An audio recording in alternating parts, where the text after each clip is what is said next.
वंदे मातरम साथियों। भगवा ध्वज, जो भगवा ध्वज अभी तक भाजपा की रैलियों में दिखा करता था, वह इस बार भाजपा की रैलियों में नहीं अपितु निर्दलीय प्रत्याशियों की रैलियों में उनके स्वाभिमान का प्रतीक बनकर दिख रहा है। जी हाँ, वर्तमान में राजस्थान में विधानसभा चुनाव चल रहे हैं। भाजपा और कांग्रेस दोनों बड़ी पार्टियों के जो जिन लोगों को प्रत्याशी नहीं बनाया, जिनको टिकट नहीं मिला, वह नाराज प्रत्याशी निर्दलीय चुनाव लड़ रहे हैं, जिससे दोनों पार्टियों की मुश्किलें बढ़ने वाली है। साथियों, आज हम बात करेंगे बीजेपी के बागी होकर निर्दलीय लड़ने वाले प्रत्याशियों के बारे में। तो आज की वीडियो में हम चर्चा करें, उससे पूर्व जो लोग चैनल पर नए हैं उनसे आग्रह है चैनल को सब्सक्राइब करें, वीडियो को लाइक व शेयर कर लें। तो साथियों, भारत माता की जय बोलते हुए वीडियो और आज का विषय प्रारंभ करते हैं। साथियों, भाजपा से प्रत्याशी नहीं बनाने पर निर्दलीय चुनाव लड़ने वाले प्रत्याशियों में बात करें तो पहले नंबर पर नाम आता है चंद्रभान सिंह आकिया। चित्तौड़गढ़ से लगातार 2 बार विधायक रहे चंद्रभान सिंह आकिया अभी वर्तमान में निर्दलीय चुनाव लड़ रहे हैं। जब लिस्ट में इनका नाम नहीं आया, टिकट कटा, उस दिन इन्होंने अपने समर्थकों के साथ एक विशाल बैठक का आयोजन किया और उसमें निर्णय लिया कि हम चुनाव लड़ेंगे।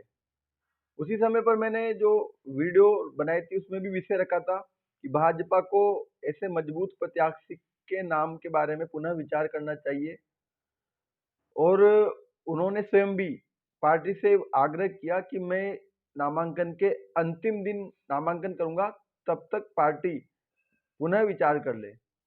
लेकिन भाजपा के द्वारा उनके नाम पर कोई विचार नहीं किया गया और अब वो निर्दलीय मैदान में। साथियों, चित्तौड़गढ़ का यह चुनाव अब केवल चंद्रभान सिंह आकिया का चुनाव नहीं, अपितु उनके प्रत्येक कार्यकर्ता व चित्तौड़गढ़ की जनता के स्वाभिमान का चुनाव बन चुका है। जी हाँ, चुनाव के समय पर नेता सामान्य तौर पर 1 या 2 सभा करते हैं, लेकिन जिस दिन से सूची जारी हुई और चंद्रभान सिंह आकिया के समर्थकों के द्वारा उनसे चुनाव लड़ने का आग्रह किया गया और यह निर्णय हुआ, तब से लेकर अभी तक चंद्रभान सिंह आकिया के द्वारा बहुत सारी अलग अलग कार्यक्रमों का आयोजन करवाया गया, मीटिंग और सभाओं का आयोजन किया गया। चंद्रभान सिंह आकिया को वर्तमान में विद्यार्थी जीवन में अखिल भारतीय विद्यार्थी परिषद में रहते हुए जो कार्य पद्धति सीखी, उसका बहुत अधिक लाभ मिल रहा है। उनके द्वारा जो कार्यक्रम करवाए जा रहे हैं, वो कार्यक्रम अब केवल सामान्य कार्यक्रम नहीं रह गए।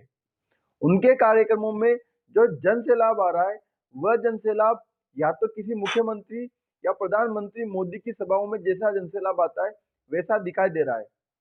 चंद्रभान सिंह आकिया जमीनी स्तर से जुड़े हुए नेता होने के कारण से उन्हें पता है कि जनता से कैसे जुड़ाव रखा जाएगा, कैसे प्रत्येक वर्ग के अंतिम व्यक्ति तक पहुंचकर अपने चुनाव को सफल बनाया जाएगा।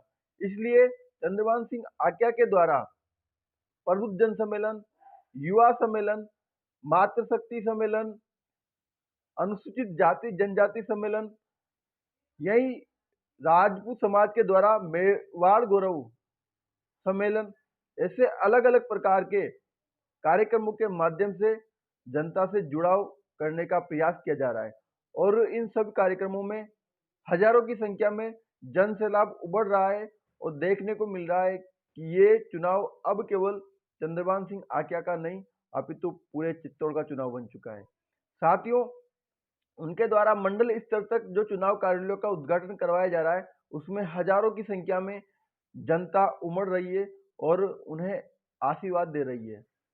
हम इस परिस्थिति को देखते हुए ये कह सकते हैं कि संपूर्ण राजस्थान में अगर निर्दलीय प्रत्याशियों में कोई सबसे मजबूत प्रत्याशी है तो वो चंद्रभान सिंह आकिया है। इसीलिए पूर्व में भी हमने कहा था कि भाजपा को पुनः इस सीट पर पुनर्विचार करके मंथन करके ही प्रत्याशी का चयन करना चाहिए था। अब भाजपा के लिए चित्तौड़ में बहुत संघर्ष की परिस्थिति बन चुकी है।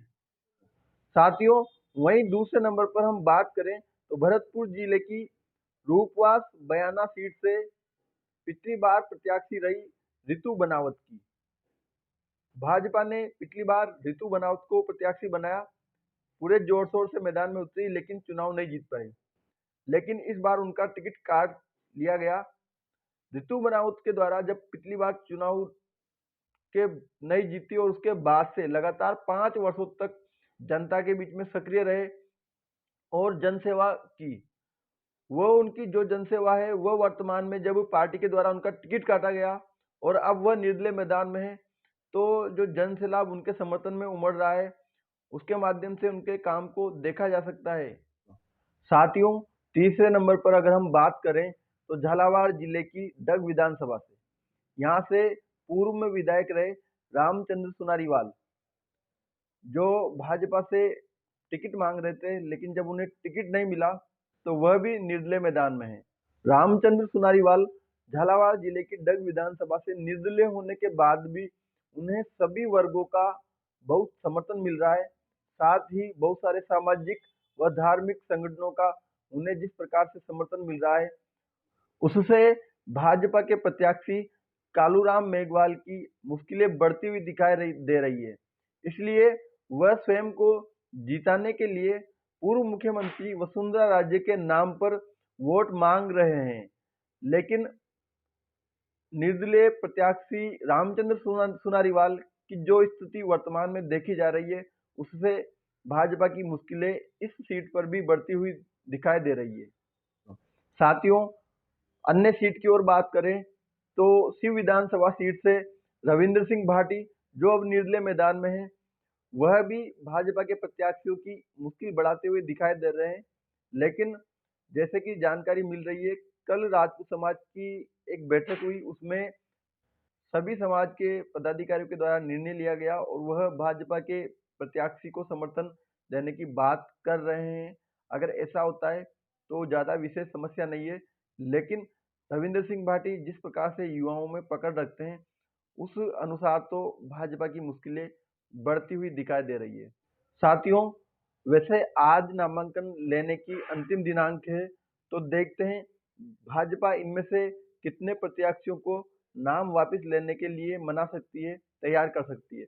अगर भाजपा इनमें से 1 या 2 प्रत्याशियों को नाम वापस लेने के लिए तैयार करती है, तो निश्चित रूप से भाजपा की मुश्किलें कुछ हद तक कम हो जाएगी। हो सकता है जब तक ये वीडियो डलेगी तब तक 1-2 प्रत्याशियों को भाजपा मना ले, तो कुछ अलग ही भाजपा की इन सीटों पर स्थिति बन जाएगी और भाजपा बढ़त में दिखाई देगी और मुश्किलें बहुत कम हो जाएगी।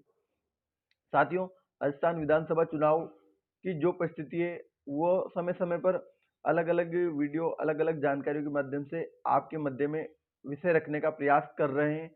विश्वास है आपको जानकारी अच्छी लग रही होगी।